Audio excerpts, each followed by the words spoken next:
Just dunk it. Don't even do.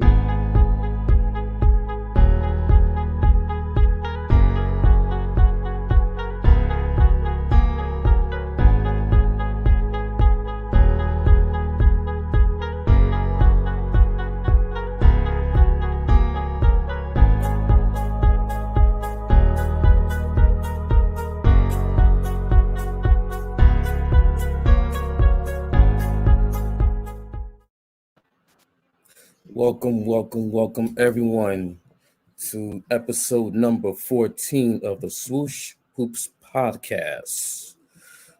My name is Eric. We got Armani. Also, we got Ernest on the check-in. What's up? What's good with y'all? How you doing? I mean, I'm great. I'm doing great, man. That's all I gotta say. Yeah, I'm good, man. Just came back from the West Coast. I was in San Francisco for a week. Um, I'm back and back on the east side of things, and got a lot to cover, a lot to talk about. All right. So let's get into it. So this week, just yesterday, January 26th, was the 2-year anniversary of the unfortunate passing of one great Kobe Bryant and Gigi Bryant and the other people who were in that helicopter crash outside Los Angeles. Out of respect, I want we got to get those names. Yes. I hate when it's just like it's Kobe and Gigi, and then everyone else. Like everyone went through some type of pain that day. So, but definitely rest Yes. in peace to those all who were involved in that horrific, untimely accident that happened. It never feels right every year. So yeah, shout out to everyone, and yeah. Before you go, I'm gonna just say everybody's name. So we got Kobe, Gianna, we got John Altabelli, Kerry Altabelli, Alyssa Altabelli. We have Christina Mosser. I do apologize if I'm butchering names. We got Sarah Chester, uh, her daughter, Peyton Chester, and we have Ara Zabanian. That was a pilot. Yeah. So, So so rest in Mhm. peace. yeah, rest in peace to all those passengers on the flight. Yeah, very unfortunate situation, but yeah, 2 years removed from that time it happened. And I'll give a quick, you know, spiel of how what Kobe meant to me, and how his impact was on my life, right? And been a Kobe fan. I would say since like '97. As a kid at my age, 33.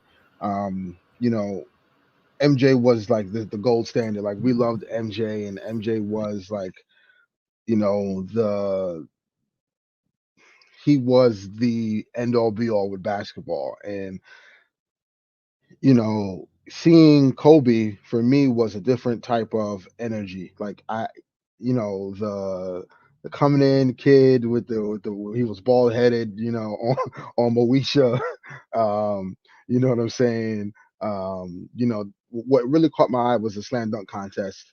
Um, the year he went, and the between the legs, that was just insane because I've never seen that before. I know it's been done prior, but like I've never seen it myself. So um from there I was like, yo, who is this guy? And from there it just became a phenomenon with me. Like I kept just I was gravitated to his game because it looked like MJ, but there was something different about Kobe. He had a different swag. You know what I'm saying? And Froby was like the iconic um, player that I remember. And given the fact I got to meet him a few times, I don't want to get too deep into it, so I'll get emotional about the whole thing. But you know, it's just a rare thing to encounter a person like that who's in his mannerisms and uh the morals, his commandments that he put forth himself and how he approached the game of basketball was you're able to transition that same lifestyle and mindset to regular life. And that was one of the crazy things that, well, I won't say crazy, one of the most amazing things that he's done from that transition. um, and it was tough, but every year it doesn't get easier, but every year, I can hear Kobe say, "Hey, like, we got to push forward, and you got to keep going, right?" And that's what he would want all of us to do. So rest in peace to Kobe, rest in peace to Gigi. Prayers and love out to the Bryant family, Vanessa, and all the girls, Natalia, Bianca. Um, it's just, just all of them, just yeah. And yeah, man, Kobe's my goat, the greatest of all time in my opinion. Others may say different, but Kobe meant a lot, and he meant a lot to the Laker organization, obviously, and forever near and dear, and never forget Kobe Bean Bryant.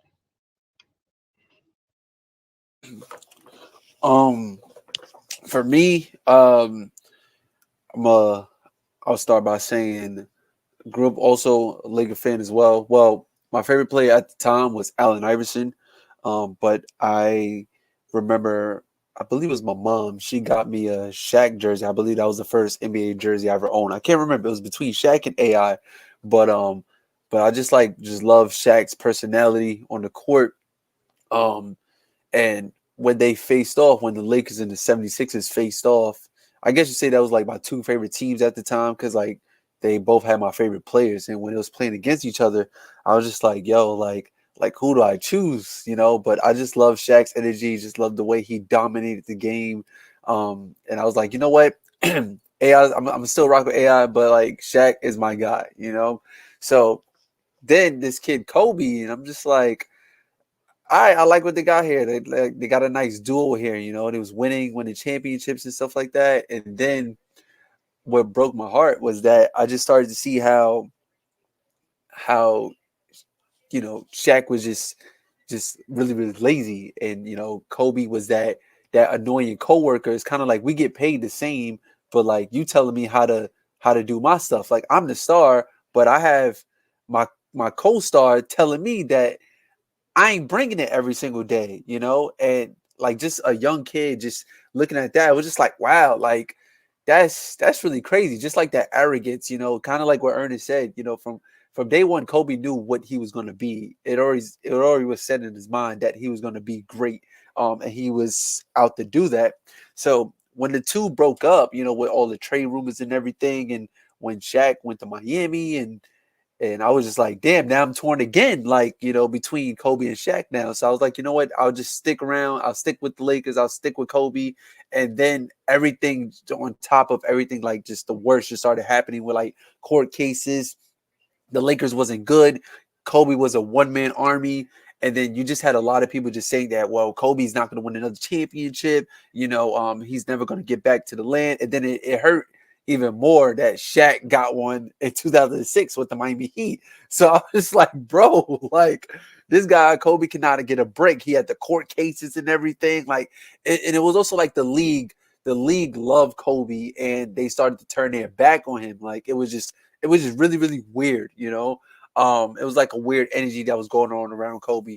So then um I talk so highly about the 2009 Lakers because like, that's when Kobe redeemed himself. That's when he got back to, well, after losing to Boston, that's when he got back to the finals and won his fourth championship, and people say he couldn't do it without Shaq. So it was just all about like perseverance, all the negative energies that was going on in his life, with the court cases, with losing Shaq, with people saying you can't do it, losing to Boston, or T-Mac is better than you. Like it was all of these different things that piled on top of each other. Like, so I think as a kid, it was just like, just that mentality that he had to persevere and like keep going when things get difficult, to constantly keep the train moving. And even in his later years, you seen Kobe on the bench banged up, ice on his knees, ice on his shoulder. He tore his right rotator cuff, and he was playing with his left hand. It's like, bro, like what are you doing, man? Like you don't teach that. You don't teach guts, and that man just had just so much passion, so much drive, and like I just take that with me every single day, and I constantly think, and it's crazy, I don't really want to get in depth into it, but the day that everything struck, I called out of work that day. That was like the first time I called out of work in such a very long time, and like I thought I had a like a throat infection or something like that. But I remember sitting in bed, and after I hung up the phone, called out my job, my mom came in the room. She was like, "Calling out to work." I'm like, "Yeah." And then I'm just sitting in bed. I'm just like, "What would Kobe do?" I'm like, Kobe would have this throat infection and go to work. And it's crazy how hours later everything happens. So I constantly remind myself about that. Like when things get tough, to constantly like just persevere. But I have Mamba mentality tatted on my arm. So that's a constant daily reminder. Like Kobe's with me, and to always keep going. So rest in peace to Kobe, rest in peace to Gigi, and rest in peace. Like the legacy will definitely continue. I think for me it was if I remember him about the most was, yeah, I remember that playoff series against the Utah Jazz, the first time they played with Shaq and Kobe and Karl Malone and Jock Stockton, and it was Game 5 when Lakers had a chance to win the game, and Kobe Bryant airballed those two shots. Everyone was like, "Okay, how you let this 18-year-old kid straight out of high school shoot those two jumpers airballed in the playoff game?" But for me, I saw it in a different light. Like this, if this kid can take the pressure and shoot those shots in a playoff game, imagine him 2 years down the line, 3 years down the line, 4 years down the line. And we saw the maturation of his game and his personality grew right in front of our eyes to the point where he became one of the best players in the game, regardless. Um, I just thought his competitiveness was just top notch. His spirit of competing at the highest level against against whoever he faces, whoever in wherever situation that they were in, you knew that Kobe was gonna show up, put in that work, and give it all that he had. And then remember, he did a documentary with Spike Lee called "Doing Work." It was about that 61-point game he had at Madison Square Garden, in which he literally lit up that night. It was it was Spike Lee's fault. Yeah, it was his fault as usual. As every play that breaks a record in Madison Square Garden, Exactly. it's Spike Lee's fault. Steph Curry. There you go. Yeah, yeah, yeah. But You but know, it's it's real quick. It's just that Kobe, no matter what, man, like that was the thing. Like that was his mantra. No matter what, like I'm gonna get this shit done. Like through hey, you hell and heard the high person water, cursing. through hell and high water. It's like he was gonna make an impact to win the game, no matter what it took. Yeah, and basically you saw it throughout this whole career, from his first game at MSG to the last game where he scored 60 points, and just and also remember the game against the Warriors back in 2013, late in the season. He tore his Achilles, went to the free throw line, made two free throws, and you saw him limping off the court, and it was like, wow. Before, like, right after the injury, he limped to the free throw line, shot those two free throws, and went back on to the bench. And it's like, hmm. See, that's the competitor. That's the spirit that you need in order for you to play, in order for you to compete at the highest level. And he did that. So for for me, it was just his competitiveness, his spirit, his energy, and his willingness to win at any cost. And that's how I remember. That's how I'm gonna remember him by. And it was really unfortunate what happened. I just wish that he still would be here, just to like see, just to like wanted to see where his next phase of life was going to be. So I was really intrigued about what he was going to do with his daughter Gigi, because she was on her way to UConn, and she was on her way to NBA WNBA stardom. So his spirit's still here. It's alive and well. You can see it throughout the whole basketball world. So much love to Kobe, Gigi, and the rest of the families who were deeply affected by it. So now from there we're going to segue to this season's surprising and disappointing teams in the NBA. Ernest, I want to start with you. Give me your surprising team so far, and give us your reason. Just one or a couple? A couple. Um, who I would say, obviously Memphis. I think that's the number one. Didn't expect Memphis to be this good. They remind me a lot of, that OKC team when the Lakers had to face them in I think 2011 or 2010. Yeah, I think 2010. 2010. 2010. 2010. With the year we won the chip, we went 6 games against them. And it was a tough series. And Pau Gasol bailed us out. yeah, he did.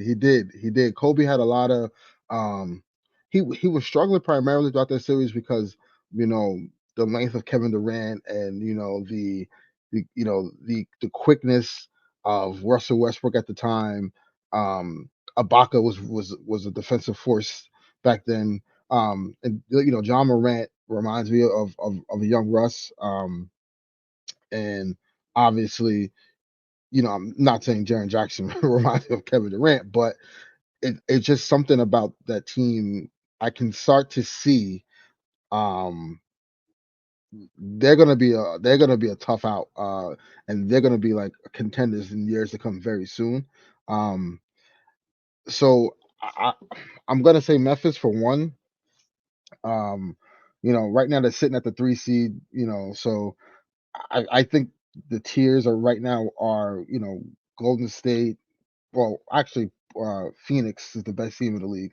So we're gonna go Phoenix, Golden State, and Memphis, and then it's like everyone else, right? Like Utah, the Lakers, Dallas, Denver, the Clippers if they get Kawhi or PG back. You know what I'm saying?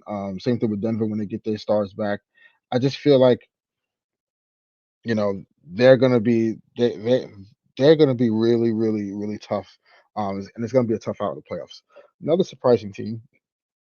Um, I thought it's tough because Chicago. I know I called Chicago as a top team in the East the beginning of the year. Go back and check the tapes. I was looked at like I was crazy. People called me crazy, and I was like, "No, Chicago's going to be really, really good." People are sleeping on them because of the tempo and how they can defend, and they have young wings that can just fly all over the floor. And they've shown that in the first half of the year. Just injuries just really piled up on them. That was very unfortunate. Obviously, DeMar was out for some time. Patrick Williams still has yet to hit the floor. Caruso's out 6 to 8 weeks. Zach Levine's now out 6 to 8 weeks. Derrick Derrick Jones Jones Jr., Jr. is now out. Like it's Lonzo. just yeah, Lonzo, yeah, Lonzo Caruso.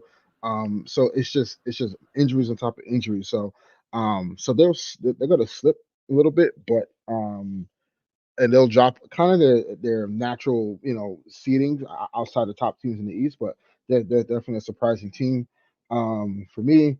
And then um honestly, and the other team for me is the Cleveland Cavaliers, man. Like, jeez, like they legit have a big three, a big young three coming up with Garland, Mobley, and Jared Allen. And Kevin Love is the Kevin Love of 2015 now, all of a sudden.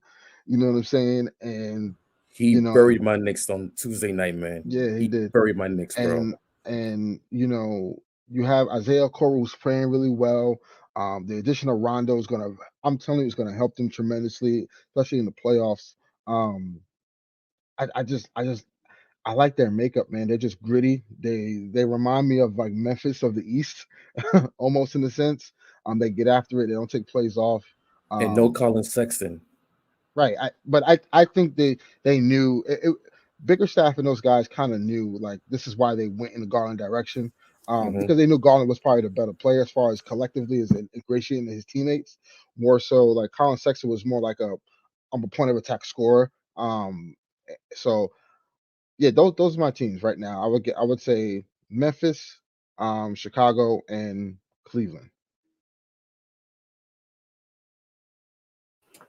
Okay. I'll go. So most surprising, I did have Memphis. Ernest hit it dead on the head.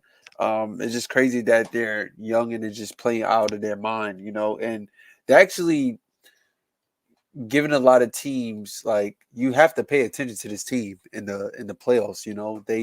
They definitely remind you of like a young, and the thing is that they still play gritty, like they're still physical. So some of that shades of like that grit and grind is still there, even though with this team and the way they're built. They knock you, they bump you a lot, offense and defensively.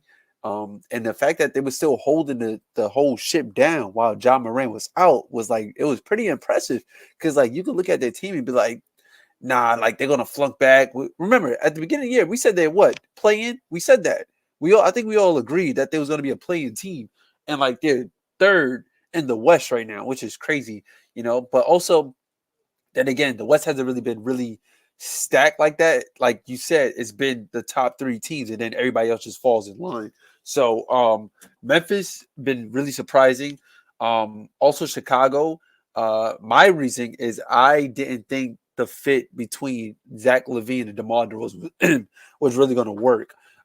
Two guys who both need the basketball in their hand, who are both really good mid-range scorers. Like I didn't know how that was going to I work. saw the vision, man. I saw it. I was like, this is why I kind of wanted DeMar DeRozan on the Lakers because what he's able to bring is an offensive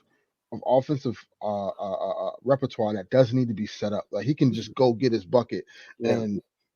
and him and Zach do the same things, but because they're so dynamic and scoring in different ways, it just works naturally. They're unselfish players.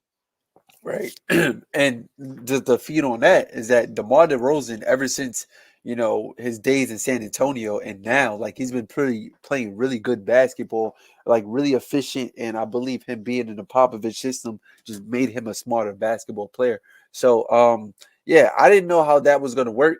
So that's two for me for surprising teams. Uh I mean, also disappointed teams, you can obviously say who. I don't even want to talk about them right now. Um, but I also say like disappointed teams. I will go with the Atlanta Hawks for a team that went to the conference finals with the 6 games with the Bucks. You would have thought that they would have been on a different type of energy, more hungrier this season.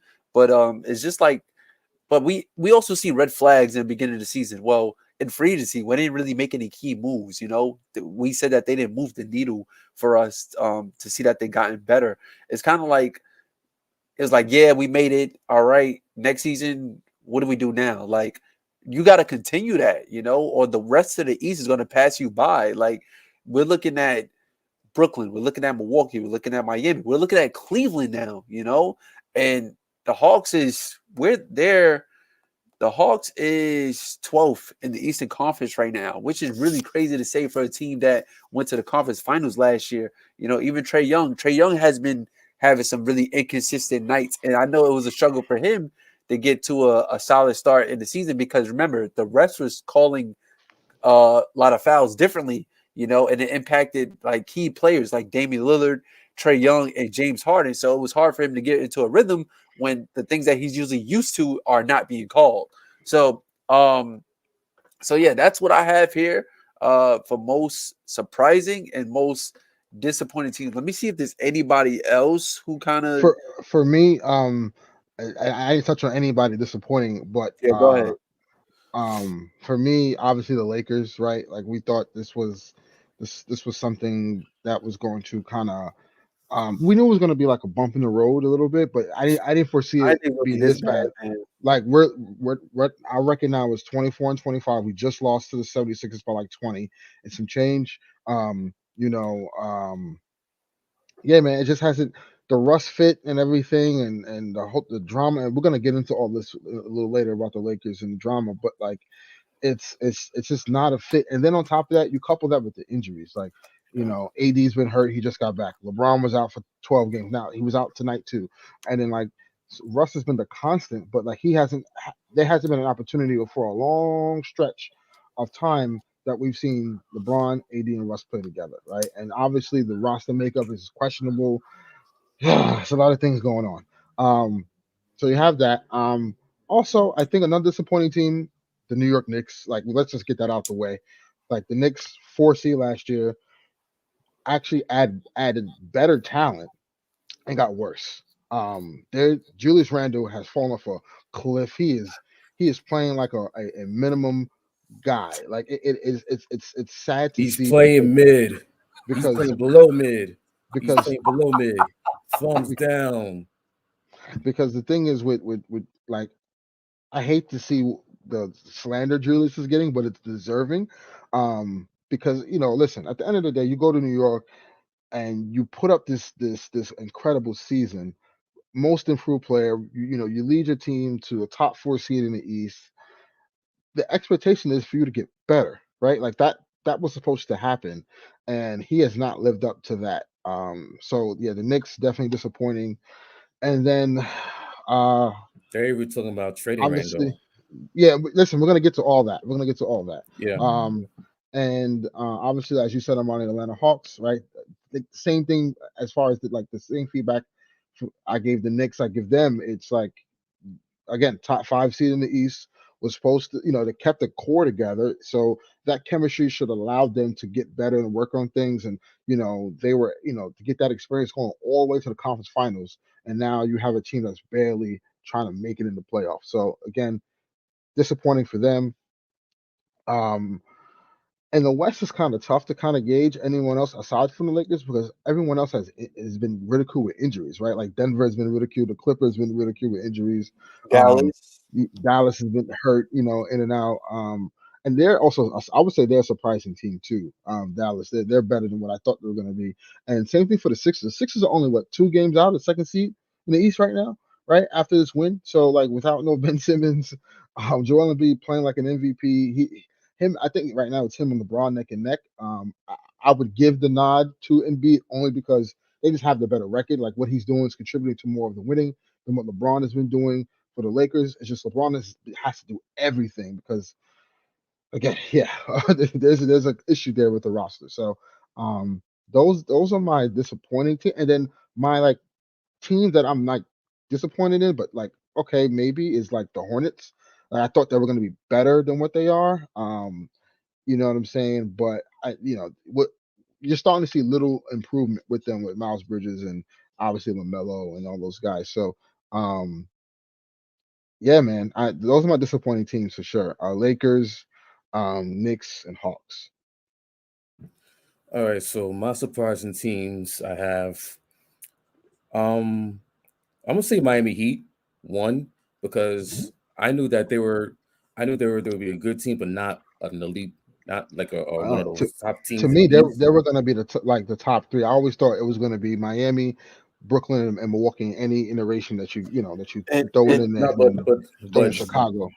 but okay, my go ahead. thing, but my theory was that okay, they were in the middle of the pack in the East because he had the Brooklyn, he had Milwaukee as the top tiers, and then he had Miami as one of the second tiers.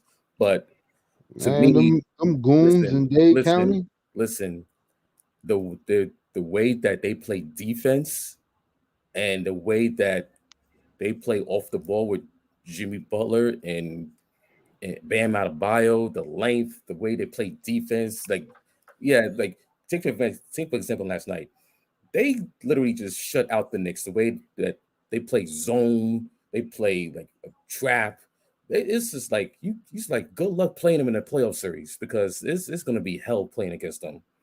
I mean, that Miami Heat team they really impressed me a lot. And also these were the reason why I said they're a surprising team because all the injuries that they had and a lot of players missing games. Bam just came back. He had that he missed 24 games with he had that thumb surgery. Jimmy Butler was in and out of the lineup. Now you have Kyle Lowry out the lineup with personal reasons.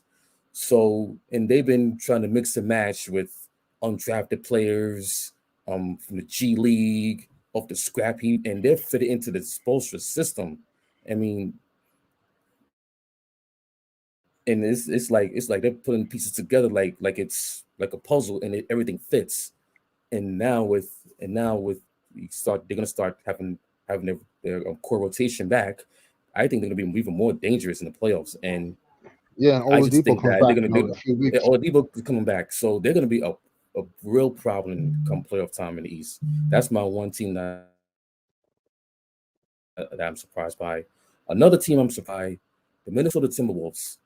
I saw them as like a fringe playing team, but the way that the Western Conference is this season, and and the play of Anthony Edwards, who's a monster. I went to see him last week against the Knicks. He's that dog. He's that guy, and he's gonna be one of the top players in the future.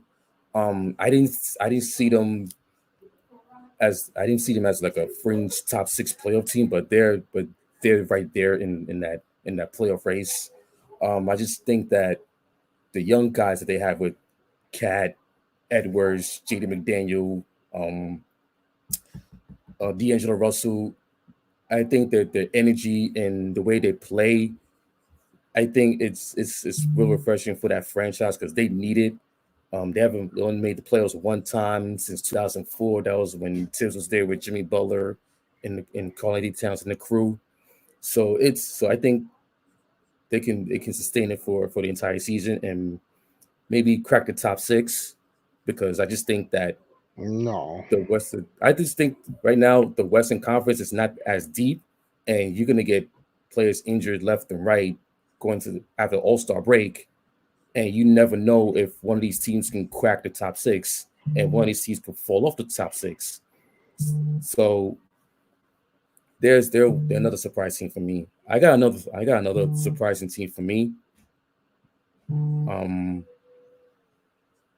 the Toronto Raptors. I did not see this Raptor team. Being I did better not than see the this Knicks. being better than what their roster is. That team is a wing factory of 6'8" and longer. I mean, OG Ananobi, Scotty Barnes is a top candidate for Rookie of the Year, along with Evan Mobley from Cleveland. Um, and I just think the coaching of Nick Nurse has a lot to do with their development going forward. And I just think that they're going to be one of those teams that's going to cause problems coming in the future. And I just like the direction that they're going right now because last year they were in Tampa, they're all out of whack. They were displaced, nowhere to go. They couldn't go back to Canada due to the restrictions. Now they're home. They're getting their feet wet. They're establishing the culture that they set back in 2019 when they won the championship.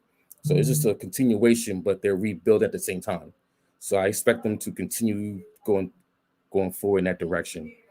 My disappointing teams, I'm gonna say Brooklyn. Here's why. They're a top 3 seed. Listen, listen. There's fire. There's smoke What? brewing in Brooklyn. Listen, I, listen, I listen wouldn't to say me. No, disappointing. listen I would to say me. like No, listen to rumors, me. yes, but disappointing? I don't know about No, that. Yo, because Eric, here's the go thing. ahead. Go ahead, bro. No. I expect. I There's expected Armani. them. There's a little Nick hate in there. There's a No, no, little no, no, no. I'm little not hating. sprinkle. Yo, It's Eric, not. go ahead, bro. Go ahead, See, bro. let me talk my spiel. All right. Go ahead. Go I'm ahead. saying I'm saying disappointed because they're supposed to be one of the top teams in the East.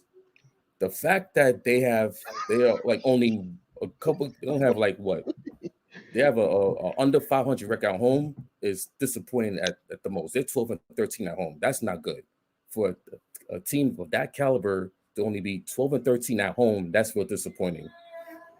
Um, Let me just say real quick. I just think the issue with the Nets, real quick, is that they're just so top heavy, and I that's guess the thing. you can say the same thing with us, but the difference is that they don't have good quality role players. You know, outside of KD, Kyrie, and Harden, You got guys like James. I went to the game the other day, so like I just seen the drop off. You know, when Katie's not there, you got James Johnson, Dwayne Benbury, Bruce Brown, and a lot of guys. It's like every single game somebody gets hurt, they're just picking up players for the G League, and like there's no continuity in that. You know, but I do understand that Joe Harris, one of their guys who are on the roster, he is injured. So I think it's just tough, but that's just the makeup of their roster, you know. But I do agree, like to not have a not so good record in their own building, like that's fishy. But go ahead. Well, and also the way they constructed the roster after those three guys is like, okay, you need a little bit more balance out of your roster just in case if your top three guys are injured. And I just don't see it with this roster. So it's Look, either I'm, I agree with you. listen, they need Kevin Durant back. They need Kevin Durant back healthy by after All-Star break, because if this continues, and also the fact that we're hearing rumors swirling around James Harden not liking what's going on, what's not liking about living in Brooklyn, wants to go down to Philly in the offseason and this and that. And it's just another distraction after another distraction with Kyrie Irving, and then out of the lineup, can't play home games in Brooklyn, but can't play road games. There's an expectation with that. If you construct a roster with three NBA All-Stars, you're supposed to be way better than what you are right now, and they're not showing that. And they need to clean that up as soon as possible, or else it's going to get real ugly for them. all right. All right, Can I so interject really I quick? got I one just want more. to interject. All right, go ahead. Go Okay, ahead what is it? go ahead and I'll rebuttal your next take. Go ahead. All right, so in my last disappointing team, um, my last disappointing team, you know what? I'm saying Boston, the That's a good one. Celtics, That's a good one. because here's the thing. You still have Jaylen Brown and Jason Tatum, but their games, the way they play, it doesn't mesh at all. And they had all time from like a couple years ago to at least revamp the roster around those two, just to at least complement those players. Now, they're stuck in mud with those two. Also, you're hearing trade rumors about them like almost every single year. Their coach has been calling them out left and right every single game. They're way too inconsistent. They can't shoot threes, and I just and they're barely over 500 at home, and they're playing team sitting at eighth place. I did expect them to be better than what they are, but then again, last year they finished seventh in the East, a playing team. So, but I thought that with Ime Udoka coming in with a fresh new voice, new blood as the head coach, I thought that it will inject some more energy out of that roster, but it seems Oh, like it hasn't. it's Dennis It's Schroeder. it's He's it's, the problem. it's and you have Dennis Schroeder, Marcus Smart. They're not point guards. They're like more of a shooting guards, and just the makeup of that roster doesn't work. They're gonna have to. I think they're gonna have to make a trade, either trade deadline or in the offseason, because I just don't think they can go on forward with this roster going forward. Um, So those are my surprise teams. Those are my disappointing teams.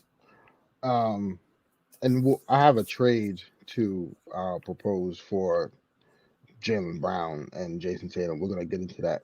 Um, I think it'll go well for the two teams that I have involved. But to rebuttal your Nets take, and man, you're making me defend the Nets. I hate that. Um, You don't have to so defend them. what's their home record this year? The 12-13. 7-13. Last year they were 28-8 at home, and on the road they were 20-16. So by the road record, you would estimate they're not really good on the road, right? Here's the thing with the Brooklyn Nets. All the points were valid. I mean, but they're only valid if Kevin Durant is not playing. We damn well know Kevin Durant is coming back. At the end of the Mm-hmm. day, when those three guys are together, No one in the league is beating them. It's just keeping 100. No one in the league is beating them. We all know. Listen, Milwaukee, you give credit when credit is due. They did what they were supposed to do. Giannis put up. He went toe to toe with KD. I don't care what no one says, right? Despite him not having the same scoring repertoire as Kevin Durant, he took it to him. Can't take nothing away for what the Milwaukee Bucks did. But Kevin Durant was a inch away from closing that series out, and who knows what would have happened? He would have got a Kyrie back, or maybe not. At the very least, James Harden would have came back in that conference finals. Um, I don't see the Hawks beating them, and then I definitely I don't see Phoenix beating them neither. Listen, if those two guys are on the court together, despite all the rumors and all the crap that's going on behind the scenes, on the court, yes, they're top heavy, but those two guys on the court, no one's beating them. If and we do anticipate that to happen. They're top three seed in the East. They only dropped down because there's no Kevin Durant, and obviously Kyrie's only playing road games. So James Harden is kind of trying to do everything with role players who are not that good. This is keeping a hundred. Like we saw the games, right? Um, Pump the brakes. They'll be fine. They'll be fine. I know it's disappointing to say the least because all the distractions that's happening around them, but they're still a top three seed in the East who will have home court advantage. And if I were them, I would slide down even more. Give me the fifth seed. That way I have Kyrie Irving for most of the games throughout the playoffs. Um, and that gives them the best chance to win. I'm just saying, like, yeah, the Nets are disappointing to your estimation. You were spitting facts, but let's not forget they're third seed, and only reason why they were third is because they were number one seed the whole year until the injuries started happening and the COVID stuff started. They're missing Joe Harris, they're missing Kevin Durant, they're missing Kyrie Irving. Like those are key cogs in their offense that make them successful. So the same way the Bulls are ridiculed with injuries and they're not as disappointing, the Nets were a number one seed in the East this whole time until the injuries happened. So I'm just saying I think they're at a fault because of the injuries and COVID, which everyone is dealing with. So I kind of don't count that against them. So that's just my opinion. But I do have a trade to propose for James Harden if he's listening. We'll get into that next. All right, what's the trade proposal? What's the trade So proposal? If you want to hear it. so so as we go into what we got 2 weeks into the trade deadline roughly. Yep. Remember, we had him on last 2 weeks ago. Mhm. Um, there is a lot of chatter around the league. We could go down the names of Jeremy Grant, Miles Turner, Sabonis. James Harden. Now all of a sudden, the Ben Simmons saga that's been going on since the offseason. Damian Lillard, C.J. McCollum. Um, you know, Julius even Randle, Darren Julius Fox, Rand, Julius Randle, Darren Fox, John Wall, Russell Westbrook. Like the Buddy list goes Hield. on. Yeah. But Buddy Hill, the list goes on of all the movement that can potentially happen around the league. So I have a couple of trades that I would like to propose, and you guys will let me know, yay or nay, right? So the first most talked about, and I shared this in the group chat already, but so the first one, I'll go with the Jaylen Brown situation. Obviously, the Jaylen Brown situation is not really working with Jason Tatum. I personally feel they need to build around one or the other. They kind of have the CJ McCollum, Damian Lillard conundrum, um, where the organization is going to have to choose to build around one, and then add all stars or whatever that are more comparable to their main players. So I would say Boston should call up Memphis and say, hey, you guys are playing well without Dylan Brooks. Looks like you don't really need Dylan Brooks because Desmond Bane's kind of taking over that role. I would propose Dylan Brooks and a second round pick or two, and however other player you can attach to make the money work for Jaylen Brown and a couple of picks. That gives Boston a clear understanding of, okay, Jason Tatum's the guy we are building around. You send around him around players that are dogs, and then you give Memphis a third legit scorer, possibly four, depending on Desmond Bain's like development. And I think they'll be a legit contender in the West to win it all. What do you guys say to that? Okay, so I just had to look up real quick. I would just nix the trade a little bit. I think it's fair on both sides, but I think to sweeten the deal, especially in I believe Boston's case, if Boston is getting Dylan Brooks, I think instead of a second round, I think they got to give up a first round. Only because Jalen is an all-star. That's the That's only true. reason. Okay. That's the only thing I would change about that trade, because like, yeah, Jalen Brown is more polished, and we've Hmm. clearly seen that. He came in the league as a defensive player, like strictly defensive, and I guess you could kind of say he took the Jimmy Butler path. He worked on his offensive game, and now he's a threat. He's a legitimate threat on the offensive end.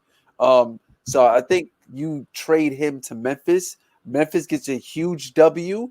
Not saying Boston drops off, not as crazy, but it's just like, all right, like you do get a clear understanding of who the guy is, and that is Jason Tatum.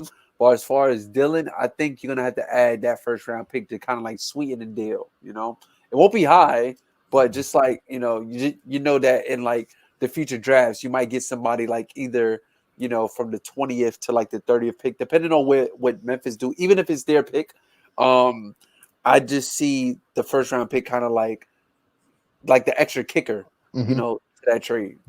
Or here's another trade proposal. Same player. I'll add Marcus. a I'll add a protected first round pick if it's that low. Yeah, I that will too. add a top 10 Yeah, protector or yeah, something like that. Yeah. top 10, top 15 protected, Yeah. just to Here, sweeten the deal a little bit here, for here, Memphis. here's another swing at the fence for Boston. Marcus Smart and Jalen Brown to Toronto for Fred Van Fleet and OG Anunoby. Ooh. Mm, I think both teams win in that Yeah, scenario, honestly. definitely do. Yeah, mm. definitely do, because I think this type of you said Fred VanVleet and OG. That's crazy on the defensive end for Boston. What? Yo, and I hate to talk about the Celtics, but I think that will work out for both teams. Especially the way both teams want to play. I think you add Marcus Smart and who else did you say? You said Jalen, Marcus Smart and Jalen Brown for OG Anunoby and Fred Van Fleet. and you Oh, pair him up with Scotty Barnes too. That's kind of crazy. And Siakam, that's kind of crazy, man. and I, for I like Boston, you give that. them a legit I point like guard that. that they need. Yeah, Yep. I Uh, like that. Yep, a point guard who's a threat on both sides of the ball. Put it like right. that. And Exactly. and Exactly. he's pretty consistent. You don't really hear a Mhm. lot of things about Fred VanVleet. He had 10 points this night, but had 30 the next. Like Yeah. he's a dog. And he's a clear reason why Toronto won that year. He definitely showed up in that game 6. Yep. I you know I like Mhm. that. I I like like that that. trade a lot. Yeah. I have a trade for the Knicks. Alec Burke in a in a in the 2022 first round pick via Charlotte. That's the protector pick. Yes, to Mhm. sorry, Alec Burke and sorry, I'm looking at the names now. And Taj Gibson. Sorry, Alec Burke and Taj Gibson for a 20 and the 2022 second round first round pick protected from Charlotte to New Mhm. Orleans for Josh Hart and Neil Walker Alexander. Josh Hart. Yeah. So New Orleans. Josh New Hart Orleans. and Nikhil. Yep. Yeah, Nikhil Walker Yeah. Alexander and New Josh Orleans Hart. gets Oh, I thought you said Charlotte. No, that's so a Charlotte the Okay. pick Knicks, that the Knicks are Okay. trading. Oh, the gotcha, Knicks gotcha, have the gotcha. Charlotte pick. They Got have you. Charlotte's pick. Mhm. So Oh, Taj they Gibson. shipped it to New Orleans. Gotcha. Yes. Mhm. Gotcha. Yes. Gotcha. Um, No, wait, don't they trade that pick to Atlanta in Cam for, in for Cam Oh, Cam that's Reddish. right. Reddish. That first Yeah, round pick went to Atlanta. My yeah, bad. So yeah. sorry guys, So the trade is null and void because no first round pick. Um, I got a trade proposal. I got a trade proposal. Okay, it's between the Kings and the Knicks. Okay. All right. Kings send Harrison Barnes in the Kings future first round and Atlanta's 2022 second round unprotected to New York for Julius Randle. I don't know if I'm doing that. Harrison Barnes ain't really. I mean, yeah, you get the pick, but you're really going to be bad then. Like you Yeah. know, like now you're now it's just rebuild mode and focus on the young kids because Harrison Barnes. Well, think about it. They remember earlier today it was reported by Brian Windhorst that they're starting to they're willing to shop the vets to clear minutes for the young guys. How about this? How about this for the Knicks? Mm-hmm. The Knicks trade Kemba Walker. It's a 3-team trade between the Knicks, Mavericks, and Clippers. All right, so hear me out. The Knicks acquire Trey Burke, Justice Winslow, and a 2022 second round pick. In exchange, they send Kemba Walker to the Mavericks, and then the Mavericks send Maxi Kleber. Um, oh, never mind. Never mind. This trade won't work either because I was looking for the salary for Kevin Knox, and he's in Atlanta. He's in So, Atlanta. so never mind. The salaries wouldn't match up. Salaries wouldn't match up. Man, the Knicks are in hell. Jeez. But I think even No, even even actually, if that trade does go through, I think just the Kemba fit on the Mavericks will be kind of weird. Like you're telling him to play a 6-man role because you're not playing. He's not playing the 2 guard. You know. he's playing point and he can't play back to backs. That's But true. That's with true. with him and Luka though, that combo, like I don't know if I like that combo, on like especially The, on both sides of the the ball. defensively, it'll be a muck up, but I think offensively, it still be a threat. Yeah, Um, and then you guys can get into your trades. And again, I'm horrible at this, but here's one trade I pray to the heavens, to the gods, to the basketball gods that this can go down. No, it's not a Russell I Westbrook think I know. and a first round draft Yeah, pick to the Rockets for John Wall. If we're gonna do a John Wall trade, that first round pick, that 2027 first round yeah. pick will not be included in that. No, I I don't would know do a why. straight up trade. Right. Exactly. Now I would also entertain Russell Westbrook and THT to Houston for John Wall and Eric Gordon. Mhm. I would entertain. I would definitely entertain Mm. that because Eric Gordon is exactly what the Lakers need. Now, Knockdown I, I shooter. know I know a lot of Laker fans are enamored with like, oh, we can't give up THT for that, because in a sense, THT is attached to like the Jeremy Grant talks and the Miles Turner talks. So there's a bigger fish out there we could catch, but I don't think that comes to fruition. But the trade I think should go down should be between, and that's obviously contingent on the whole James Harden thing with the Sixers and the Nets, whatever, whatever, whatever. But let's just say, sake of argument, James Harden doesn't want to go anywhere. He comes out publicly before the deadline, says, "I'm staying put. I'm re-signing with the Nets." Cool. I said the Lakers, Rob Pelinka gets on the phone and gets Sacramento on the phone, Vlade Divac and all them guys. Get Shaq on the phone too. He's a co-owner and all that. Get Daryl Morey, Ruben and Meek Mill and all them on the phone in Philly and say let's do a 3-team trade. So the Kings, or the Lakers portion would be in exchange we will send Taylor Horton Tucker and Russell Westbrook to the Sacramento Kings and a 2027 first round pick that goes to Philly in exchange for Ben Simmons, Buddy Hield, and Damon Jones, while the Kings acquire Russell Westbrook, Tobias Harris to get that contract off the Sixers, and Taylor Horton Tucker, and then the Sixers receive Harrison Barnes and De'Aaron Fox. Thoughts? I think for this trade, the Kings lose in the end, but It's the Kings. They're rebuilding. that gives the Kings right. I think putting Russ in that type of situation is also going to kind of like put him into the situation that Chris Paul was in when he got traded to Oklahoma. It was kind of like, what are you doing here? But You it gives him, honestly, it gives him an opportunity to build his worth again. I think. Right. And He goes also, on a team that's not good. He showcases off. He shows out, and he gets some team to bite and just be like, okay, he still yeah, has it.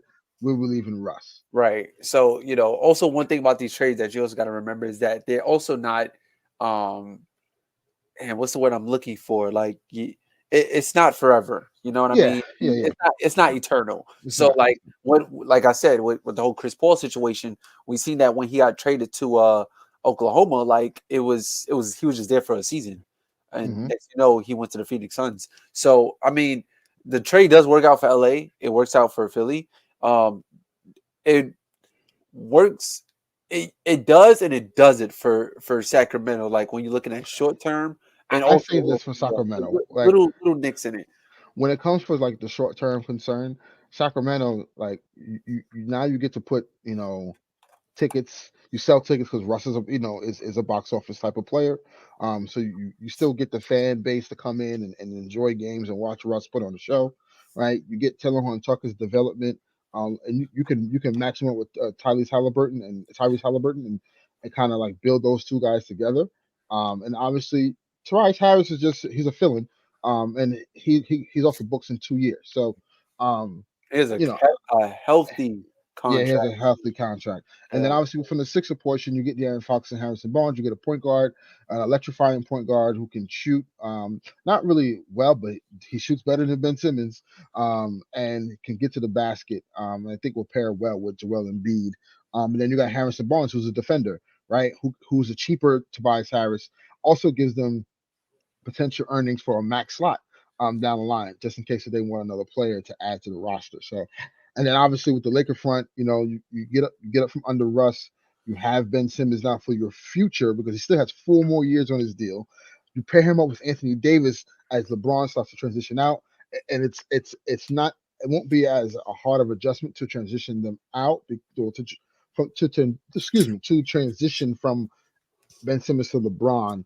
I mean, from LeBron to Ben Simmons, and then I think with the mental health issue with Simmons, I think the perfect environment to have him under is under LeBron James. As from a leadership standpoint. So I mean, again, this is pie in the sky, guys. Wishful thinking. This probably is a 99.9% chance that this trade will not happen. I'm pretty sure, but it's an option to think about. Um, but I want to ask you guys couple. I'm gonna shoot fire a couple questions. You guys are gonna answer. First question is: do you think the Lakers are gonna trade Russell Westbrook? No. So I don't think so.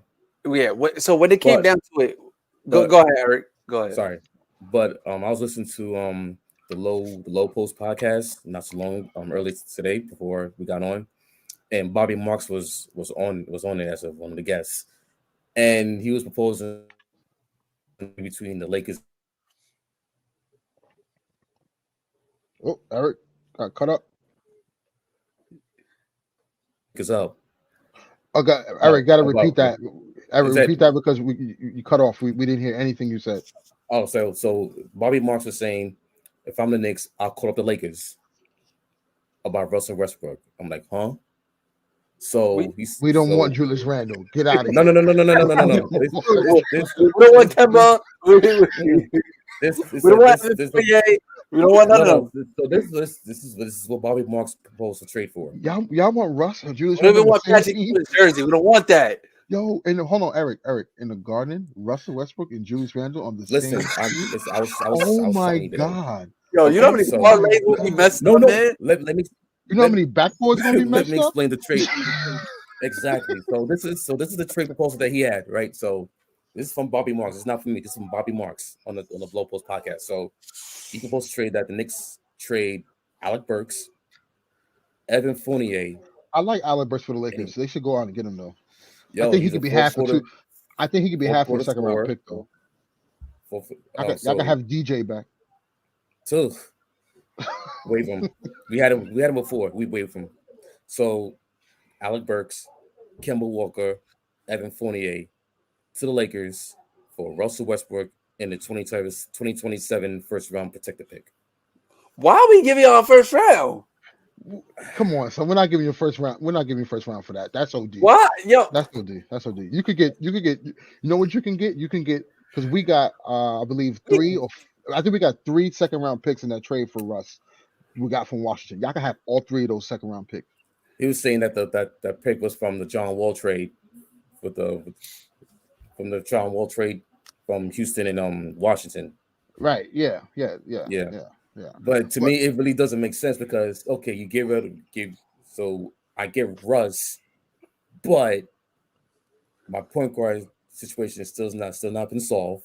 Maybe short term, but long term, but no. it And is then none of better them, than what it is now, though. You got yeah, to give it. If y'all it's had better Russ, than Russ would yeah, be better for you guys now yeah, than yeah. what you guys currently have. Because Curry right now is like it's a hot mess for the starting five. I The mean, only last concern is that if the slander that Russ gets from oh Laker yeah, fans, oh yeah, oh my it's God, going to get from New worse. York It's going to fans, get worse. It's going to get worse. I can't. You think Julius Randle is having it real bad? Come on, man. If they do that to But Russell Westbrook, but here's the thing though. Here's a difference though. Why I think Knick fans would actually embrace Russ more than what Julius Randle, because Russ at the end of the day is not gonna make excuses. He's not gonna exactly. chastise the fans. He's He's not not gonna going to do the boo. whole. He's not going He's to not gonna do any of that. Russ is just and he's not going to avoid the media after every loss. right. Like Russ may miss out on a couple of media games. I mean media interviews, but like he'll face the media. He'll face the fans. And he'll talk. So Hmm. like yes, like I think I just I just think defensive coaches and Russell Westbrook don't go together, right? No, So they like don't. Vogel obviously is having trouble trying to get him ingratiated. And then and our coaching staff is putrid. I mean, Fizdale is terrible. Everybody, Oof, I'm just gonna put this out there. I'm looking dead at the oof. camera. You, David Fizdale, you are a terrible offensive-minded coach. Seriously. Anywho, um, War criminal. it's disgusting. It's You got disgusting. David Fizdale on your Lakers as a war criminal, and I got Tom Thibodeau on my It's as coaching disgusting. my team as a war criminal. Like, come on, man. It's Rotations are disgusting. trash. I had to watch Todd Gibson play 25 minutes in a 20-point blowout, and no Jericho Sims, Dude, I gotta and no hold on, Cam Reddish. hold They on, just hold got on, Cam hold Reddish, and they're on, playing putting hold on, Alec Burks in. Like, what am I doing? hold on. Frank Vogel is putting out lineups of Russ, THT, and Avery Bradley. That's what he's putting out on the floor, bro. and I Those 3 can't guys are on and the floor at the same time. and Mm. I can't remember the last time Ooh. Dwight has played center. I can't remember. It's Well, insane. opposed to tonight, but before that, I couldn't remember the last time because he got Melo playing the five. And then he had Ariza, and Ariza. I'm gonna look at the camera again. Trevor Ariza, you are washed, brother. Washed, my guy. It's done. Hang it up. Seriously. Anywho, just Lakers stressing me out. But yeah, I just think Russ in New York City though would be like really, really exciting. At the end of the day, he puts on highlight reels. I just think the makeup is going to be weird because I just don't see Russ and Julius Randle together on the same court. Yeah, That is a that's And crazy. disaster That's waiting to it's, crazy. happen. you And talking about disaster now with Julius Randle, the starting five. Him and Russ, oh my gosh. And with Tibbs as head coach, yeah, yeah, it's gonna be a nightmare shooting Yeah. bricks. Now it helps the Lakers, right? Because it kind of frees up a little bit. You get shooting. Um, You can mix and match with Burks, LeBron, AD. yeah, like Um, I mean, I still think the starting five would be AD at the five. Um, you have obviously LeBron as your point forward. Your small forward would probably be Stanley Johnson. And your two guard would probably who just be signed a 2-year contract. yeah. yeah. Which shout out to Who just Stanley, signed a man. He's 2-year been playing contract. really well. He well Well deserved. deserved. Well Well deserved. deserved. Hmm. Your two guard would still probably be Avery Bradley, knowing Frank Vogel, and then the point guard situation becomes tricky. Um, if Kendrick Nunn decides to be like, okay, I can walk again, then he'll probably slide into that slot. But I don't know. It's just for me. It's just I don't see the Lakers trading Russell Westbrook unless like Ben Simmons can be had. Honestly, like if Ben Simmons can be had, I think the Lakers are making that move in a heartbeat because one, it's you could tie him up with Anthony Davis down the line, and Ben Simmons has legit aside from the shooting, same skill set as LeBron James, right? And so plus I think defensively, what he adds would be it'll be beautiful for the Lakers. Yeah, he doesn't shoot, but like defensively, he's gonna help so much from a perimeter standpoint because the Lakers have no guards that can guard anybody. Let's be honest. Like, yeah, Avery Bradley's probably our best defender, and that's bad. At this stage of his career, that we're relying on him to be our best perimeter defender. So, you got Austin Reeves, who's going to get better with time. He's only a rookie and he's undrafted. And then Stanley Johnson is our, on just recently signed a two-year deal, but he was on a 10-day. So, it's just listen. I don't think they're trading Russ. I don't think it happens. But what do you? So my second question is, um, who do you see getting traded first out of these three names? Julius Randle, Miles Turner, or Jeremy Grant? Miles Turner. Why? Because if you're going to have to trade for Jeremy Grant, he's going to want a 4-year, $112 million extension. That's one. Julius Randle, his contract. Remember, he signed an extension. He signed a new contract extension, so his new contract doesn't kick until the next year. But there's still wiggle room that he might be on the way out. So you never know about that. I still think Miles Turner, even though he has a foot injury, because the Pacers they're going to have to shop around and rebuild because they can't. They're lottery bound. Miles Turner's name's been in trade talks for like a good since the summer.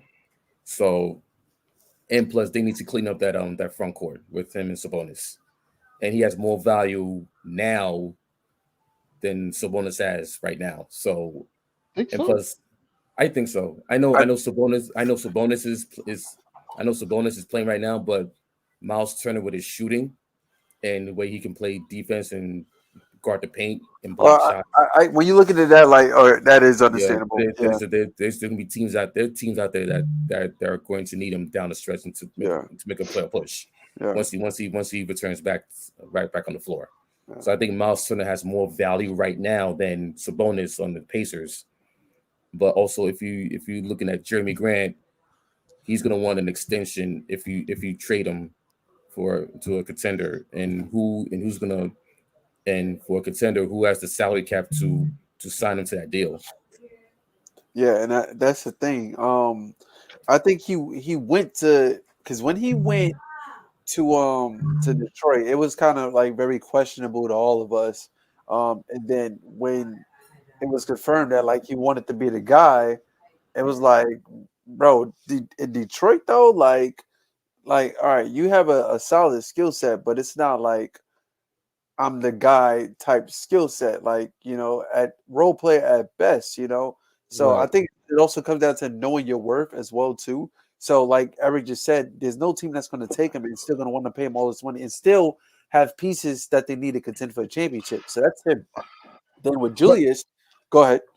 I think with the Jeremy Grant situation, though, yeah, he may say that, but I think it's more so depending on the situation. That's another thing as Because well too. Yeah, like you want to be the man, but like, and again, I'm not trying to be biased, like, but let's just say any contender, he gets traded to the Lakers, Nets, yeah, Bucks, the Bulls, whatever. Like, you have an opportunity to do something special, right. and I think he'll. I just feel like he'll value that more than wanting to be the man, unless he gets traded to a team that's really not good or Right. in contention to win. But then again, I'll say this, like I don't know anybody personally in the NBA, but I can tell you one thing, like playing in the NBA and making money and that's it, that's a real thing. Like Yeah, no aspirations of winning a championship, like that's a real thing. I think a lot of yeah. from Some players are just there for the bag, honestly. yeah, like especially what they had to go through to get there. Like that is the championship for them. That's the ultimate goal. Not saying that that's for him for the case, but like I wouldn't look away from that. That possibly could be the case.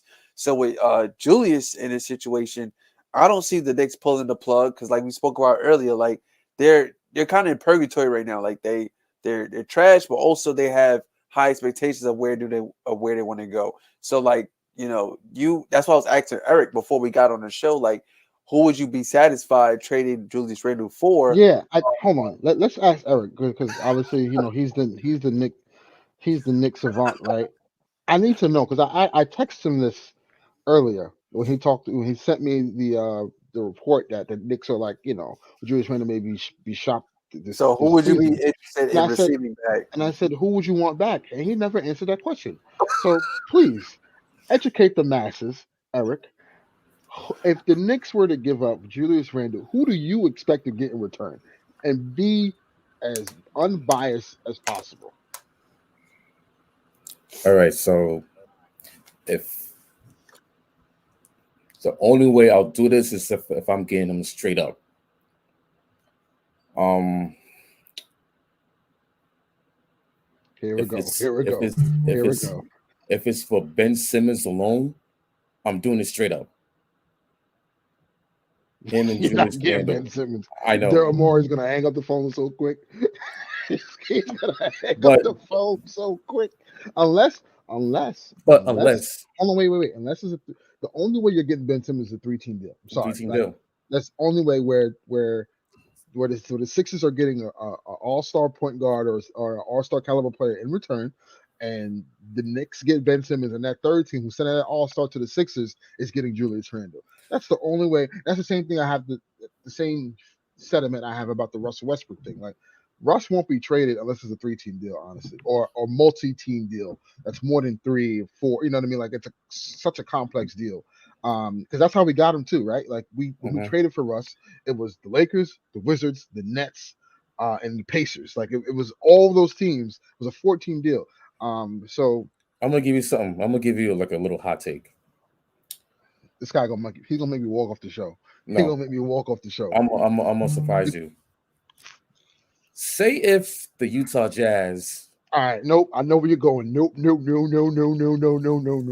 out in the first round No. I don't want to hear for the for whole date. The Mitchell. I Donovan can't even Mitchell, get it. right? Because he's a Donovan Met Mitchell. fan and he's from We gotta stop. Queens. We gotta stop this. How No, many? because no, it's not for me. But I heard because I was listening. I was watching SNY, and they were saying like, okay, if for some reason if Utah loses in the first round, NBA scout was saying that there's only a matter of time. Donovan Mitchell was to axe out of Utah and go to New York. Do I believe him? No, because he's still under contract. He still signed. He signed He signed to He signed a 20 2026. exactly. He signed So a 5-year, $163 million deal. Julius Randle's making how much? is What's his contract? his contract next year is 4 years, 117. Yeah. So you're gonna have to send not only Julius Randle to make the money work, you're gonna have to send someone else, right? And I'm sure I can guarantee you He's either one of the young guys, it's going to the Jazz are gonna be quickly, like, give us quickly. If you want Donovan Grimes, Mitchell, you're gonna have quickly coming off quickly, that, bro. Or Obi Grimes, Toppin. Somebody Obi. coming up. You gotta give it up. You're not getting him straight up, bro. You're not. But So I cut that out. Please. I hope you don't really believe that. no, You're I'm not. getting Donovan Mitchell straight up for Julius Listen. Randle. It was just a trade speculation I read from No. SNY. I'm So not saying, but look, it's listen, not for me. I'm not. So No. I know Ian Bagley and all those guys, but listen, it's not. I'm not saying that you can't get Donovan Mitchell, but if you want Donovan Mitchell, you're gonna have to don't pay up. think. Yeah, don't think it's just Julius Randle and that's it. It's gonna be Julius Randle, some picks, and But some of them young guys. but I think here's my I think it's gonna be And he's under contract to 2026. So he doesn't have any leverage to be like, oh, I want to go here, trade me here, or I'm not resigning. Like, the Jazz could be like, no, the Knicks don't actually have a good enough offer. well Look what they did to never Ben. Listen, all I'm saying is what the ownership of Philly is doing, they're setting the standard of what the owner's been feeling all these years. As soon as that CBA but pops off, oh my God, they're going to be at the front of the line negotiating, situations like this. Like, but there could be an under the table deal that we don't even know. So I'm just letting you know. We're just saying that Utah not playing. Utah not playing ball. And it doesn't have to be Utah Jazz. It could be some other team that we don't even know that might have interest in him. So we just don't know who it is and who the Knicks want in return for Julius Randle. So I really can't. But what I'm asking is, aside from the other news, right? You said Ben Simmons. Who else would you want, or you think is realistic that you can get for Julius Randle right now? Right now, You want Otto Porter? no Otto Porter Jr. Let him stay in. He's right. Where's he? Golden State? Yeah, Golden he's State. good. He's good in Golden State. Nah, I just saw him score a bucket. That's why it just came up to mind. I think only is Sacramento, but okay, maybe Harrison Barnes, but okay. Would you take on Tobias Harris's contract? God no, but jeez, he would be better he would fit. He would be a way better fit for you guys, like because he can. And also he will fit Tobias Harris, but that contract is just like so ugly, man. Yeah, it is ugly. It is very ugly. But I'm just saying he does fit. He does fit your system. Also, I read from one of these Knicks blogs, which makes no sense. So James Harden. Go on where? Yeah, James Harden to the Knicks for Julius Randle. Yeah. I'm like, wait, it doesn't make like the who optics don't make sense. Who was that? Ballsack Sports? No, it's from one of the Knicks blogs. Who did that, man? It's from one of the Knicks. It's from one of the Knicks. You taking a Manhattan Bridge? Come on, man. I'm like, okay, James Harden and Julius Randle straight up. I get it, but no, it doesn't make sense. First of all, let's just get this out there, right? Because since you brought up James Harden, James Harden wants to go to Philly. James Harden's going to go to Philly, like, and there's a reason why. And I read this too. There's a reason why Philly's so enamored with getting off of Tobias Harris's contract, because it allows a max slot to go right in without any other roster movement. So if you get off Ben and you get off Tobias Harris, you'll potentially have a max slot and a half, so to speak, to get that salary. So, which is why they feel like they're going to get James Harden, because if they can get Ben Simmons, they can get off of Tobias Harris. They'll just probably wait till the offseason and say, yo, we got a max slot. We can give you max dollars, ask for a signing trade. You can get that 5-year deal, and then just play with the Sixers for the end of your career with Joel Embiid. And then it's up to the Nets if they want to entertain that Tobias Harris contract. Like that's the Tobias Harris thing is the wild card in all of this, because his contract is so lucrative. If that trade goes down, the signing trade goes down, it's gonna have to be a multi-team trade where someone else is gonna want to absorb that contract, maybe OKC or somebody. You may have to give another first-round pick for them to take that. You know what I'm saying? And okay. So this is the whole James Harden Julius Randle thing. Okay, so this is from Daily Knicks. So he said, why Julius Randle for James Harden swap makes sense? I'm like, huh? Okay. So this is their reasons why. Okay, hold on. I'm sorry. Okay, so there's been speculation that James Harden may test free agency in the summer. That's no speculation. Everyone knows that. Everyone knows that. So, and while some may say he's just angling for a max contract extension, there could be some truth to the matter as well. James Harden will certainly take a pay cut if he left Brooklyn before receiving an extension, but any team on the planet with even close to the necessary cap space will be interested in his services. Teams will blow up everything they've been working on for years if it meant they had a chance at signing Harden. So he will get his money one way or another. As far as Julius Randle, there's been some recent reports that Knicks players have become unhappy with the unfair and uneven treatment of others on the roster. There are even some saying that Julius could be had by the season's trade deadline. So, right, so they're gonna give reasons why. So should the Nets consider this New York Knicks trade for Julius Randle? There have been some speculation that James Harden doesn't like living in Brooklyn. So those who are going to rebuttal this idea by bringing that up. So, okay, so this is the trade proposal that they had. The Knicks get James Harden and Paul Millsap. All right, bro. Okay. Well, he's not even And there then- anymore. He's not even there anymore. So the trade doesn't make it. The trade Knicks already.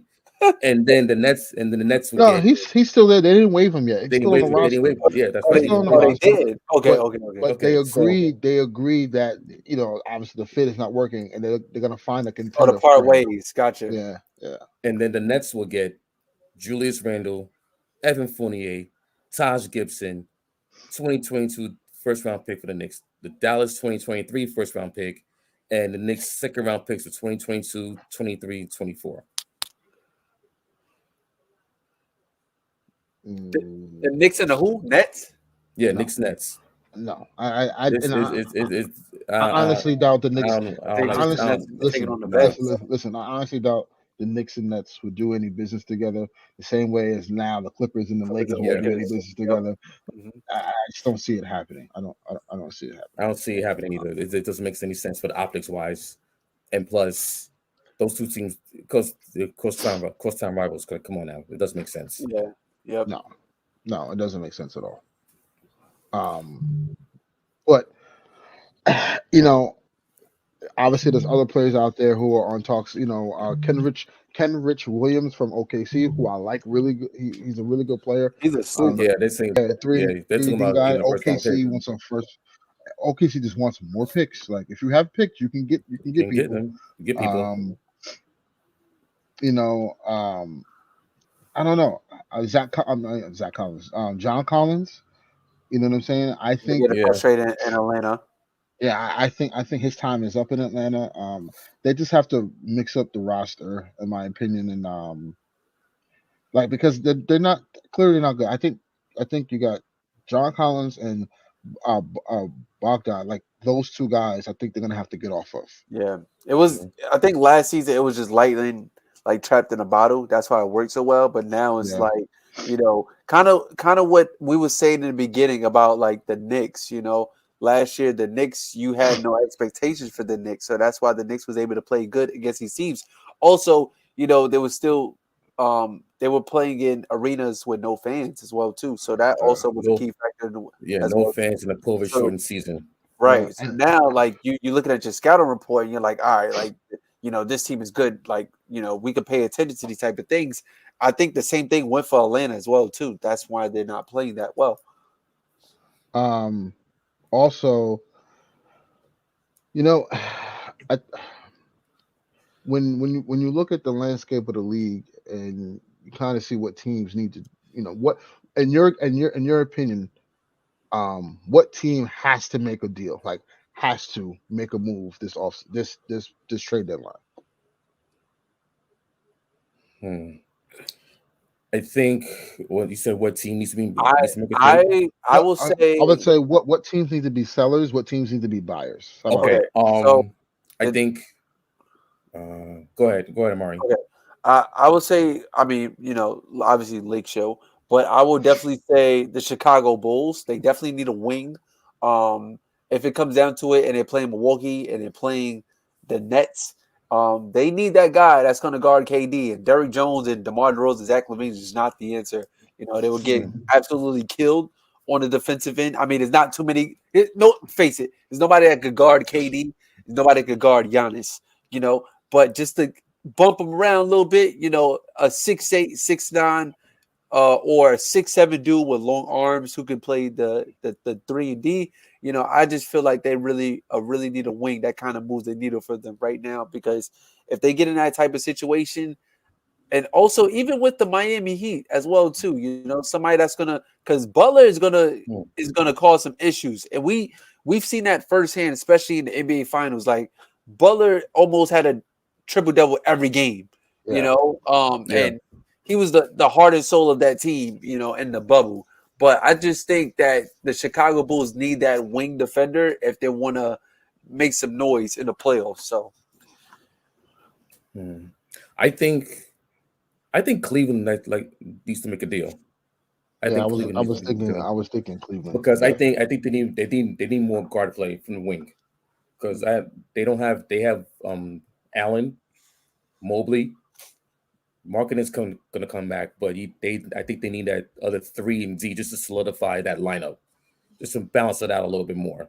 So I can see them making a sneaky trade to land him that 3-and-D guy who can shoot, who can like help him on the late defensively with Mobley and Jared Allen. So I see Cleveland making a deal as one of the buyers. As far as being a seller, obviously Pacers, they need to sell. I I think think the also Kings need to sell Kings too. need to sell too. I also think the Knicks need to sell just to for consolidation Um, reasons. punt the season. No, like consolidate and like move the glut out of that wing Mhm. position because they signed they traded for Cam Reddish. It's hard for him to get minutes because he only played 15 minutes since he got to the Knicks. Mm. So and they need to play. They need his wingspan. They need his shooting and his playmaking Yeah, just to like indeed. because Fournier is not cutting it. The starting five is not cutting it at all. They have been a minus all season long. Jeff Van Gundy went ham on them last night on the ESPN broadcast, saying that the starting five needs changes, like major changes, left and right, and they show no energy. And it's gotten to a point where the bench has outplayed the starters on a nightly basis, and they need to really consolidate the starting just to like clean out the glut of the veterans and the young guys. So I think that's Um, and still be competitive at the same time. yeah. Um, sellers. Portland needs to be sellers. I think Yeah. Portland just needs to just be like, you know what, we got Anthony Simons. You know, they're 7-4. Also, Um, not see little. They lost him for the they lost. season. Yeah, they lost him too. I think you can get some pieces for Rocco. Obviously CJ McCollum. I, Nurkic. Nurkic, you should look to trade as well. For a team that needs a big like Atlanta or something. Now that Um, I think Charlotte needs a big or, also. or hold yeah, on, or Charlotte too. now that you mention it, what do you think about Rocco to Chicago? I think He would He fit would fit perfectly perfect. in That's that yeah, I think he scenario. helps them what about him in Cleveland? tremendously. Also from a defensive side, yeah, Yeah, him in Cleveland, where he's a yeah, 3D guy too for sure. yeah. Um, Obviously the Lakers need to be buyers and sellers at the same time. Um, but it's just the Lakers don't have too much flexibility right now. They're gonna have to wait till the offseason, I think, in my opinion, to make any moves. I think we're gonna just go down with the ship that we have, unfortunately. The Magic, I think Terrence Ross could be had. I would love to get Terrence Ross on the Lakers. The guy can, catch fire. He's like a Malik Monk, like they're both one and the same, but he's taller, can jump out the gym, obviously. Um, Cleveland should be buyers. The Knicks should be buyers. Well, the Knicks should be selling. Um, Golden State, That's a pretty interesting team. because Golden State, you don't know what's happening with Draymond Green, right? Yeah. And if Draymond can't go, because he has a pinch, that nerve in the back, and that's some serious stuff. Um, Miles Turner. it, hey, listen, man, I was going there. No, I was Miles going Turner. there. Miles I Turner. was I was going there. I mean, Um, he's a shooter. He can protect the paint. yeah, or you call up Minnesota and say, Carl D. yo, Towns. y'all want Wiseman? Y'all want Kaminga? Y'all want some picks? Carl D. Towns. Give us Cat. I know it's unfair to the world because because the Warriors legit get everything, but just for a safety net, because you don't know what Draymond is going to end up being like, and it's Mm-hmm. something to be said that he got this new media deal. I think it's for a reason. He's Yeah, planning. He's planning ahead, because he's playing his post playing days. yes, he's. So I just think Golden State has some assets that can make a big splash, and I think it's all determined on how Draymond Green is by the time the deadline is here. Um, I think Phoenix stands pat. They're the best team in the league right now with what they have. Um, you If know, I'm watching, what about Washington as sellers? they want to They've get been off falling. Dinwiddie. They want They they're falling off the wayside. since the hot Yeah, but start. but Bobby And Marks they wouldn't said, hold on, let hold on, hold go on, hold on, hold on, hold on, hold Ernest on, well hold on. too. Hold on. We gotta address Bobby Marks because Bobby Marks had put out a tweet not too long ago. I haven't found it, but he did put out a tweet if he didn't delete it because Laker Nation has been all over him ever since the Wizards have been on Oh, his free fall. Spencer Dinwiddie. No. He said that the Russell Westbrook trade was Oh, the Spencer one was of the one of the greatest greatest trades trades. in NBA history, and because the Wizards got such a haul for Russell Westbrook. And now look, there you are. Just saying, Bobby Marks, don't speak too Ooh. prematurely, buddy. I just that Laker hate is just like crazy. Anywho, but yeah, the Clippers, I think should sell. When I and not to a degree where like they're just like punting the season, but like Paul George, this I, injury. yeah, I don't think Paul George is coming back this year because he's No. probably going to have surgery on that shooting arm. He's not going to recover this year from that. It's too late in the season for that. And then, if Paul George doesn't go, Kawhi, I would assume would just be like, yeah, I'm sitting out the rest of the year. And they could just retool everything around those two guys, right? Like I would say you keep Terrence Mann. I'll keep Reggie Jackson too. Yeah, and you keep Reggie Yeah. Jackson, but everyone else should be expendable. Like I Yeah. think you could get some really good pieces for What about Marcus BJ Morris, Boston? but see, BJ Boston. BJ Boston, I you like may the have to Storm, give up in order to Eric get. Coffey as well too. He's pretty decent, pretty solid. Yeah, Yeah, man. but you may have to give up BJ Boston to get some good Yeah. pieces, right? You have to maybe attach him to a player because like that Luke Kennard contract is kind of crazy. So Yeah, it is. It was before, but now I think it's a bargain. you know what I'm saying? So like Oh, and if speaking of Luke Kennard, that Wizards Clipper game a couple nights ago, yeah, that was Insane. like yeah. But guy, but the last 2 minute report came out, and then the ref they said said they shouldn't have counted. it never should have counted. Which is I hate the last 2 minute report because what does that do? It does nothing. Yeah. It does nothing. It does nothing. But I think those are the teams that should be stellars. And obviously we don't know what's going to happen with Ben Simmons with the Sixers. I think personally they're just wasting Joel Embiid's MVP year this year. Because legit, I think if Ben Simmons was there or they had someone comparable, in place of him, they'll be a contender to win it all. Because Joel Embiid is playing that damn good. Hmm. But he did get cooked by AD tonight, and he's on the way. So this, anywho, but we still lost, so whatever. We got to take that on the chin. But that's all I have. Obviously, last segment is the All-Star game, right? Tonight we got the All-Star starters for the East and West. So what are your thoughts? Obviously, the big talk is Andrew Wiggins getting selected as an All-Star starter The, for Team LeBron. Um, yeah, it's kind of fitting, right? Team LeBron traded him away, and now he's an All-Star on his team. the Um, memes are hilarious, man. yeah, honestly, personally, right? Like I just think to a fault. I think because he took the second forward slot, correct? Yeah. Yeah. Right? Because Hmm. the Yep. center was Jokic, right? Yeah. The And two forwards were LeBron uh, and Wiggins, and the yep. two wings, the two guards were Guards, Steph Steph Curry and and Ja. Ja. and John Morant. Now, a lot of people are complaining about it, and I get it, right? Personally, I think Cat could have taken that spot Hmm. um, for as a starter. Um, Ingram could have possibly, but I think Ingram was hurt for extended amount of time. Um, you know what I'm saying? And you look at the landscape. There's really no one else in the West that could kind of like, in my opinion, take his slot. Yeah. If Draymond was healthy, Draymond would have got that I think that nod. Hmm. And if obviously if AD was healthy, I think AD would have been a shoe-in. This is Anthony Davis. We could say the same thing for Kawhi, Right, PG, exactly, all of them if they was playing. Yeah. exactly. So it was to a fault, and it is what it is. For Kevin Durant now, for Team Durant, obviously KD's not playing. The rundown for Team Durant is you have Durant, you have Giannis, you have Embiid, DeRozan, and Trey Young as the five for Team Durant.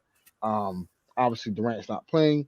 A starter replacement, maybe I say you make Giannis the captain because Yeah. I think he had the second Mhm. most votes Mhm. behind KD for the East, and then I think LaMelo Ball should be the All-Star replacement. Okay. Mm. So we talked about this earlier, and I was thinking about Jimmy Or Butler as Darius well Garland, too. one of But those two guys. but if you put if you put somebody of a lesser stature than KD and have them be the captains, like yo, that's crazy. Yeah, Like so yeah, I do like that idea Mhm. of them moving like Giannis to like to be the captain of the team because it's still you still gotta like advertise this as well too. right. Yeah, exactly. They do the little draft show like a week Mhm. a week or two right before the All-Star game. So just imagine having Braun on one side and you got LaMelo Ball. Even though LaMelo Ball, like people know him, like because of the whole Ball family, LeVar Ball, Yeah, all that. But but having him as a captain, I don't know. Yeah, right, nah. or Yeah, Yeah. Darius Garland, it's like yo, who is this kid? yeah. Like or right. But opposed to having Giannis and who else is on the? We got Giannis, It's uh, Giannis, Embiid, Giannis, Embiid, Embiid. yeah, KD, Trey Trey Young, Young. Like and that's DeMar crazy. DeRozan. Yeah. That's crazy. That's crazy. Come on. Um, who now to fill out the rest of the roster? Who do you guys think will be selected by the coaches? Um, I think it's Garland, Mm-hmm. Jared Allen in the East. Ooh, Ooh. yeah. Yeah. We start with the East first. Yeah. All right. So the East. I like Darius Garland and Jared Allen. Okay. Um, And I think it's only what 10, 10 like 10 roster spots in total. Is it 12? It's I 12. think it's I think 12. It's it's I 12. think it's 12. 12. So Yeah, you it's have your 12. 5. So that's 5. Garland and Jared Allen, that's 7. Mm-hmm. 5 more. Um, LaMelo, Yeah. Mm-hmm. that's 8 so far. Jimmy. Jimmy, that's 9. hmm Mm-hmm. Zach Levine, that's 10. What about Bam? But I don't think Zach. I think Zach may be out. Is he? Is he out? No, I He he's might be playing. out. No, he's playing. He's Oh, that's playing. right. He's He playing. wore the Kobe yesterday. He wore the Kobe ones yesterday. Yeah, Yeah. he's back. He's Yeah, back. he's back. Bam Adebayo. Mm, Mm, no, because he had that. Remember, he missed 24 games with that thumb Got surgery. Yeah. yeah. Um, Fred VanVleet I can see that. I think Fred gets I in. can see that. Yeah.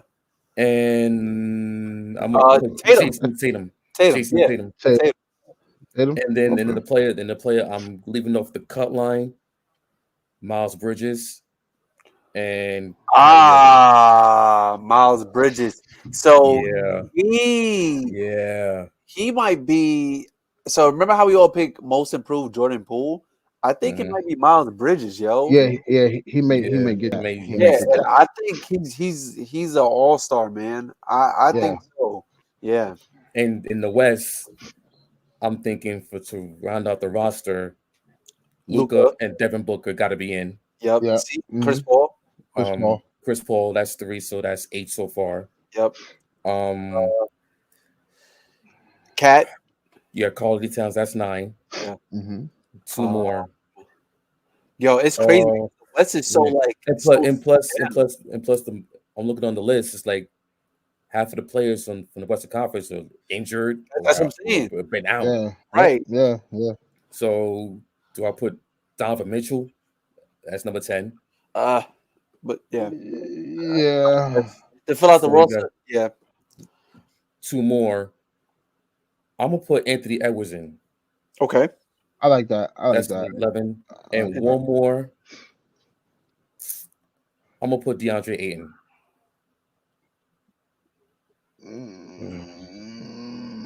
Because Okay. remember Anthony Davis just came back from injury.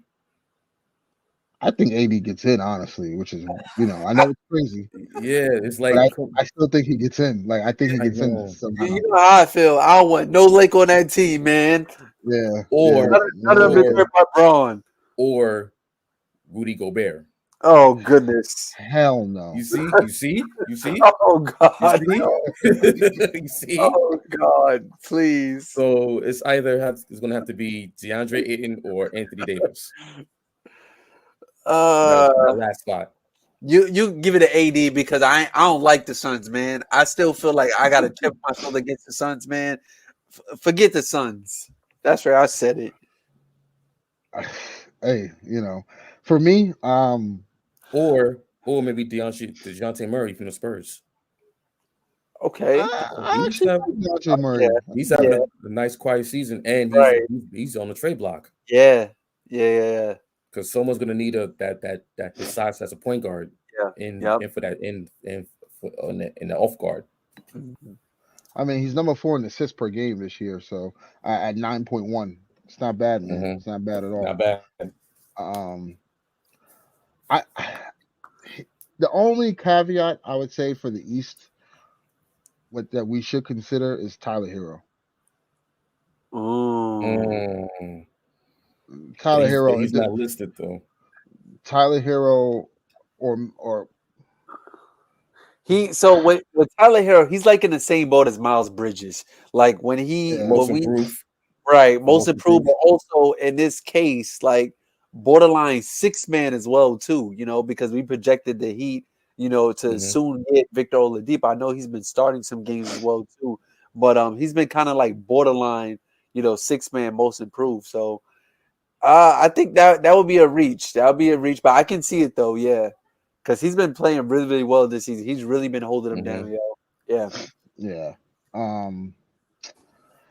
Does Klay Thompson get in? I don't think he does. No. Does Kyrie get in? No, I don't think he does either. Remember the fans don't got no say in this, right? No, right? Yeah, coaches. they don't know. It's The coaches. coaches do. The coaches. So sorry, Kyrie fans, and sorry, Warrior fans. They don't make it. I know y'all probably saying the same thing about 80 as well too, but I don't even feel like he should make it. But hey, the West don't have anybody. Yeah, the West is kind of It's kind of bare. It's kind of like it's kind of bare. It's like it's nothing. Yeah. Because injuries. That was my point. That over the last, if AD can if AD plays like he played tonight, until they select the All-Star, he's getting in. Like he's getting in. He's getting in. Yo, they gonna hate that, man. Fans gonna hate that. But here's the thing, though, bro. He's averaging 24 and 10. Yeah. Like, and he's shooting horrible. He's shooting terrible, but and the paint is really good, but he's shooting horrible everywhere else. Before he got hurt, he was averaging 24 and 10 on 2 blocks, right? On 54% shooting in the field. I mean, in the paint. He was shooting 17% from the 3-point line. Yes, I get it, but he led the league in paint points, bro. Right. He led the league in paint points. Yeah. So like this is nothing. Like he was out for 17 games, but like let's look at the totality of what he's done all year. You know what I'm saying? So I mean, listen, we don't know. I'm sure it's going to be very surprising as the All-Star selections come down and the coaches pick those players. Oh, David got Derrick Rose on the ballot. Like, dude has. Yeah, I mean, like John Wall and Ben Simmons got votes. Ben got 2. John Wall got 1. So I mean, we'll see. But that's all we got for tonight. Episode 14. We went through a lot of content. There's a lot of stuff, obviously. There's going to be way more content in this coming weeks because the trade deadline's in 2 weeks from today. Yep, trade deadline 2 weeks from today. Teams may either get better or sell off, and there may be surprises. I personally think there's going to be a lot of movement for the trade deadline, only because you're going to see teams who are on the cusp of trying to get in the playoffs make moves, and also teams who are contending to win to kind of add pieces to stay afloat. So I think there's going to be a lot of moves happening and I think during the year, and we'll see. And also, I think there's going to be teams that look at the sell off just to like get under the cap, and just to make and just sell off just to free up money for upcoming free agency in the summer. Yeah, but couple of summers. Here's the thing, and this is why I don't think there'll be major moves, but there will be some movement. Because if you look at this this off season for free agency, it's not that good. It's only like 3 teams that have cap space. That's the Magic, the Spurs, and Thunder. I think it's the Thunder. Yeah, I think it's the Thunder. Like that's it. So like they're not for nothing. They're not going to attract marquee guys to go sign with them. So not a lot of movement because most of these stars are locked in for multiple years. But we'll see, man. You never know. Like it's the players that fill out the margins that help make team championships. So championship contenders. So we'll see. Like players like John Collins, Jeremy Grant, Miles Turner, Darren Fox, Harrison Barnes, Taylor Horn Tucker, Kendrick Nunn. Like the list goes on of what can be sent out to help certain teams, and some teams may add by subtraction, right? So we'll see. We'll see how it goes, and stay tuned to the next episode 15. And we're gonna have a lot more to cover. All right, y'all. See you in the next episode. Y'all take care. See you next time. Peace. Peace.